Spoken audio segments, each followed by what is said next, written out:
اب یہاں کسی کو آ جائے تو سیدھے لے کر کے مزار شریف تو بھاگے کہ بس دورہ آیا، اب پتہ نہیں کیا آیا، اس کو پتہ نہیں، بس اس نے بتایا کہ یہ کوئی شے ہے۔ بیماری بھی ہوتی ہے بھائیوں، بیماری بھی ہوتی ہے۔ اللہ پر میں مزار پر جانے سے منع نہیں کرتا، لیکن یاد رکھنا کہ اسلام نے جتنی اجازت دی ہے کام اتنا ہی کرو۔ اسلام نے مزار پر جانے سے نہیں روکا، لیکن جب عورتوں کو مسجد جانے سے روک دیا تو مزار پر کیوں بھیجتے؟ کیوں بھیجتے؟ کس نے تمہیں یہ دیا ہے درس؟ یہ وہی لوگ اعتراض کرتے، جب تمہاری حرکتیں دیکھتے ہیں تو پھر وہ اعتراض کرتے ہیں۔ اس لیے بچو ان چیزوں سے۔ حضور نے ارشاد فرمایا، اور یہ بھی ایک طبقہ وہ ہے جو جائے گا تو پوری فیملی کے ساتھ چلا جائے گا، خاندان بھی جائے گا، خاندان بھی جائے گا، سب چلا جائے گا، اور جو نہیں جاتے وہ کہتے ہیں کہ جانا ہی نہیں چاہیے۔ یہ دونوں غلط بات ہے۔ صحیح طریقہ کیا ہے؟ حدیث پاک پڑھو۔ حضور نے ارشاد فرمایا، کنت نہیتکم عن زیارت القبور۔ حضور نے ارشاد فرمایا، میں نے تمہیں قبروں کی زیارت سے روکا تھا، فزوروہا، لیکن جاؤ اب زیارت کرو۔ حضور نے ارشاد فرمایا، کیوں روکا تھا؟ جب پہلے مشرکوں کی قبریں تھیں تو میں نے تمہیں روکا تھا، لیکن جب اب مومنوں کی قبریں بن گئی تو حضور فرماتے جاؤ زیارت کرو۔ کیوں؟ لأنہا تذکر الآخرہ، کیونکہ جب تم زیارت کرو گے تو تمہیں آخرت کی یاد آئے گی۔ قبروں کو دیکھ کے آخرت یاد آتی ہے کہ نہیں؟ بولو آتی ہے کہ نہیں آتی؟ کب تک تو قبرستان میں بھی لوگ تمباکو بنا کے اور وہیں ٹھوک ٹھوک کے کھا رہے ہیں، تو کیا آتی ہے آخرت؟ کیا آتی ہے؟ جس دن قبرستان پہنچے ساری پنچایت قبرستان میں شروع کر دیتے ہو، تمہیں کیا آخرت کی یاد آتی؟ دیکھو جنازے لے کے قبرستان جاتے ہیں، وہیں پنچایت شروع، وہیں بیوقوفی کی باتیں۔ بچے کا باپ مرا ہے، وہ بچہ بیچارہ آگے آگے مغموم جا رہا ہے، اس کے پیچھے پیچھے ہنستے ہنستے لوگ جا رہے۔ شرم نہیں آتی؟ برا مت ماننا میری بات، شرم نہیں آتی؟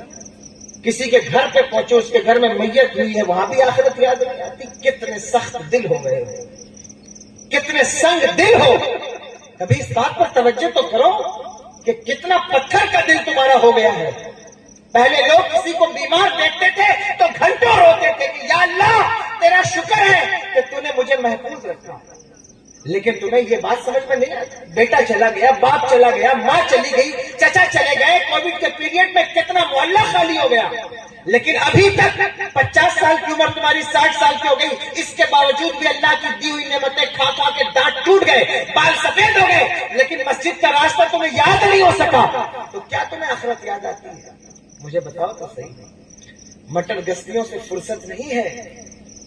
ابھی بھی رشتہ داریوں میں جہاں موقع مل جائے تو کبھی سمدھن سے مذاق، کبھی بھابھی سے مذاق، عورتوں کے پیچھے خرافات میں دنیا داری میں لگے پڑو، تمہیں کیا آخرت یاد آتی؟ یاد رکھنا، یاد رکھنا، یہ میرے صرف جملے نہیں ہیں، خدا کی قسم جس دن تم قبر میں اترو گے اس دن تمہیں پتہ چلے گا اللہ اکبر، کاش میں نے اپنی آخرت کو سنوارا ہوتا، کاش ہم نے اپنی آخرت کے بارے میں سوچا ہوتا، کاش ہم نے اپنی قبر کے بارے میں سوچا ہوتا۔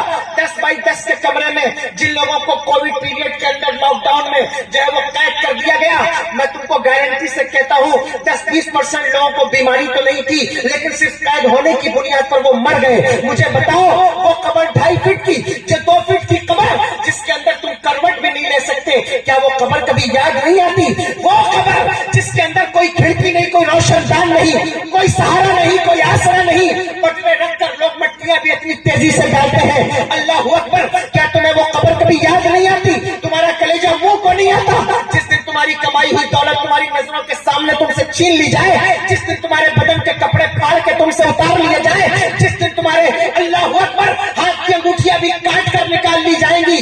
تمہیں کیا خبر ہے اور کیا تمہیں آخرت کی فکر ہے؟